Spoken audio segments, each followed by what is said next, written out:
O Pentacampeonato do Brasil na Copa de 2002 está completando 20 anos. E como é que era o mundo naquele ano de 2002, hein?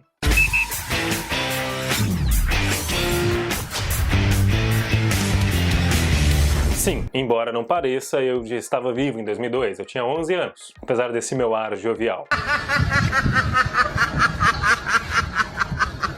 Eu lembro de ver aquela Copa do Mundo e só não vi os minutos finais da partida contra a Turquia na semifinal, porque eu estava bastante nervoso com aquele jogo. Acontece. Mas aquele 2002 começou com novidade que tá no ar até hoje. Em 29 de janeiro, Pedro Bial e Marisa Hort, sim, Marisa Hort, iniciavam a saga do Big Brother Brasil, que ficou no ar até 2 de abril de 2002 e terminou com o triunfo do Kleber Bambam. Se estamos falando de TV, é claro que a novela do momento também tem que ser assunto. O Clone estava na reta final quando a Copa do Mundo estava rolando, e em 2022 você pôde até assistir tudo de novo nas tardes da Globo. Se hoje em dia você pode ficar sabendo da Copa do Mundo mesmo sem assistir nenhum jogo, basta você rolar a sua timeline na rede social, em 2002 a coisa era bem mais roots. Mas já tinha bate-papo com o Mirk e depois com o ICQ, precursores do MSN Messenger. Telefone, se você queria estar na moda há 20 anos, teria um Nokia 3310, lançado em 2000, e que foi o 7º mais vendido de todos os tempos da empresa. Em 2002 o mundo não estava em guerra, mas estava em ponto de ebulição. O presidente americano George W. Bush tinha começado uma campanha muito forte contra ações militares do governo do Iraque, que era o inimigo da vez após os ataques de 11 de setembro. Ele denunciava a presença de armas de destruição em massa que colocavam em risco os Estados Unidos. A guerra mesmo só iria estourar em 2003. Ataques que estão sendo feitos além de mísseis Tomahawk com bombardeiros B-52, mas você vê aí a fumaça já tomando conta do céu de Bagdá. No Brasil tinha BBB, mas tinha dia que não tinha luz. Em 21 de fevereiro, rolou um blackout por causa de um rompimento de um cabo da linha de transmissão de energia entre a usina hidrelétrica de Ilha Solteira e a subestação de Araraquara. 10 estados mais o Distrito Federal ficaram sem luz, que foi voltando aos poucos e só foi 100% restabelecida no fim da tarde. Em São Paulo, a queda foi mostrada ao vivo pelo Jornal Hoje, que estava no ar. Temos um problema técnico aqui nos nossos estúdios. A crise da energia elétrica brasileira vinha desde 2001 e o racionamento, que visava cortar 20% do consumo em todo o país, só foi terminar em fevereiro de 2002. Em 2002, a música perdeu o Claudinho, da famosa dupla com Bochecha, menos de um mês depois do fim da Copa. Em contrapartida, quem bombava naquele ano era Zeca Pagodinho, que acabou tendo uma de suas músicas como tema da seleção na Copa. Ah, e pra ouvi-la, não dava pra baixar na internet facilmente. O negócio era comprar um CD. Ok, mas e o futebol em 2002? A Libertadores da América foi interrompida em maio para a Copa do Mundo. O Grêmio havia eliminado o Nacional e estava nas semifinais para pegar o Olímpia. Na outra semi estaria o São Caetano, que havia contado com os pênaltis para eliminar o Peñarol. Mais ou menos uma semana depois do fim da Copa do Mundo e com o título brasileiro, Grêmio e São Caetano entraram em campo contra a Olímpia e também América do México, respectivamente. O Imortal perdeu a ida, venceu a volta e acabou caindo nos pênaltis para o time paraguaio no Estádio Olímpico. Até a terceira série, mas Rodrigo Fabre faz o Grêmio tropeçar. Cavadeiro vai para a cobrança e Eduardo Martini defende, mas numa decisão bem particular, Daniel Jimenez anula a cobrança, explicando invasão do goleiro. Jogadores e direção cercam o árbitro, revolta dentro e fora do gramado, e o tumulto só é contornado com o apoio da Brigada Militar. Cavadeiro cobra mais uma vez e o juiz, desta vez, aceita. Na outra semi, o São Caetano passou pelo América e foi para a decisão. Só que o Olímpia, de novo nos pênaltis, frustrou os brasileiros. O Azulão até venceu no Paraguai, saiu ganhando no Pacaembu, levou a virada e viu o Olímpia celebrar nos pênaltis.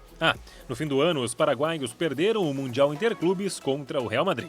Uma curiosidade é que naquele ano não houve clube brasileiro jogando o segundo torneio da Comebol. Em 2002 rolou a primeira edição da Copa Sul-Americana, que visava substituir a Mercosul e a Merconorte. Só que o calendário da Comebol acabou sendo muito atrapalhado, demorou muito para sair uma tabela. Então os clubes brasileiros optaram por não disputar o torneio, de olho no calendário brasileiro, que por si só já era confuso bastante. No fim das contas, melhor para o San Lourenço, que vinha de título na Mercosul 2001 e manteve o ótimo momento continental ao superar o Atlético Nacional na grande decisão, com direito a 4-0 em Medellín.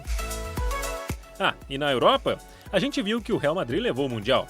Isso porque em maio tinha levado a Champions, com direito a golaço marcante do Zidane contra o Bayer Leverkusen na final em Glasgow. Na Copa da UEFA, antigo nome da Liga Europa, deu Feyenoord contra o Dortmund. Só que quando eu digo que o calendário brasileiro era maluco no futebol, é porque era mesmo. Além dos estaduais, tinha ainda os regionais. Então, em alguns dos campeonatos estaduais, os clubes grandes não entravam nas fases iniciais, só na reta final mesmo. Por isso que houve, por exemplo, o Super Campeonato Paulista. Sem os grandes, o Ituano levantou a taça do Estadual Paulista e se classificou para o Super Campeonato, numa semifinal contra o Corinthians. São Paulo e Palmeiras fizeram a outra semi. Isso porque eles eram os 3 melhores times do estado no Rio-São Paulo de 2002. No fim das contas, deu tricolor com facilidade. O Campeonato Mineiro teve a Caldense como campeã entre os pequenos, mas o supercampeonato foi organizado pelos clubes, não pela federação. O Cruzeiro levantou a taça num pentagonal contra Caldense, América, Atlético e Mamoré. No Gauchão, foi a primeira de uma sequência de 3 anos em que o 15 de novembro de Campo Bom chegou à final. O time surpreendeu a todos e pegou o Inter na decisão, mas o Colorado conquistou a taça, como também fez durante os anos seguintes. O Campeonato Carioca foi o único dos principais que não deu moleza para os clubes grandes. O Flamengo, por exemplo, teve que jogar desde o começo, e a sua campanha muito ruim chama atenção. Chama a atenção negativamente no caso. O Fla foi lanterna da Taça Guanabara, com uma vitória só em 12 rodadas. Melhorou um pouquinho na Taça Rio, mas é claro que ninguém gostou do 9º lugar geral. O título do Carioca ficou com o Fluminense, que venceu o Americano em 2 jogos. O fracasso de público foi evidente. Somados, os 2 jogos no Maracanã não tiveram nem 36 mil torcedores. Agora já tem a Copa dos Campeões logo na sequência, comemorar e partir para outra. A gente falou tanto do impacto dos regionais no calendário do futebol brasileiro que a gente tem que comentar sobre eles também, né? 2002 foi o último ano em que houve os campeonatos regionais. A Copa Sul Minas, o Torneio Rio-São Paulo, a Copa Norte e também a Copa Centro-Oeste. Só o Nordestão existe até hoje, embora tenha tido um hiato nesse período de lá pra cá. No Rio-São Paulo, o domínio paulista foi evidente. Os 4 semifinalistas eram do estado. O Corinthians superou o São Caetano e o São Paulo eliminou o Palmeiras. 1-1 no primeiro jogo, 2-2 no segundo. São Paulo e Palmeiras fizeram o mesmo número de pontos nas 2 partidas. Mas a decisão ficou mesmo na mão do juiz. Na soma dos cartões amarelos, critério que definiu o desempate, os são paulinos levaram a melhor. 2-2 é o placar do jogo. 7-4 para o Palmeiras é o dos cartões. Na decisão, o Timão venceu o jogo de ida por 3-2, empatou a volta em 1-1 e foi penta. Ali do lado, em Minas Gerais, o Cruzeiro conquistou a taça da Sul Minas em cima do Atlético Paranaense. Mais acima no mapa, deu Goiás no Centro-Oeste, em cima do Gama.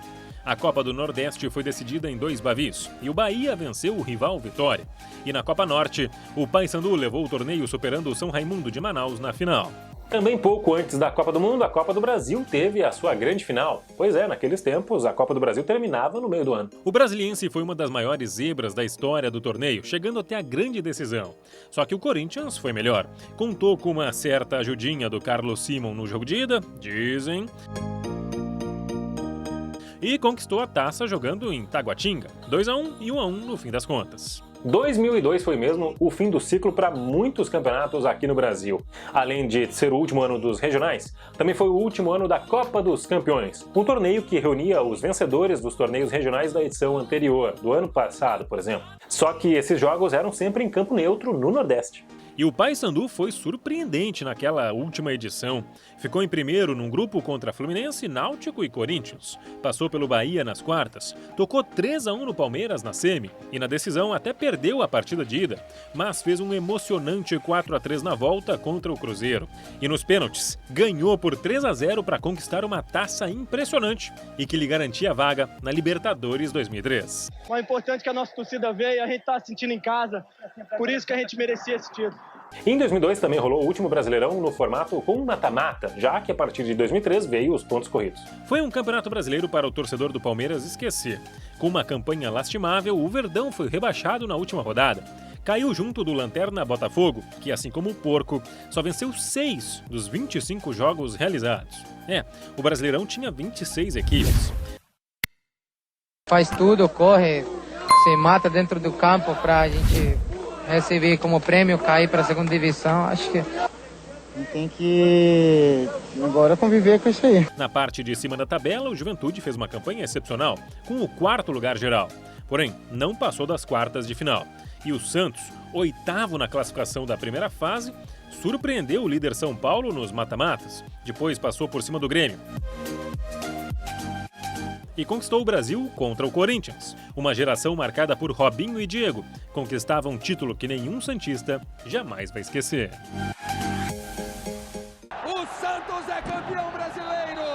E você viveu aquele ano de 2002? Deixa aqui embaixo nos comentários. Aproveita e te inscreve no canal, é sempre importante demais. Estamos aqui quase diariamente contando histórias do futebol brasileiro e mundial. Então a sua inscrição é muito bem-vinda e nos ajuda demais a continuar produzindo. Espero que você tenha gostado, hein? Deixa aqui embaixo nos comentários. Eu volto na próxima. Tchau!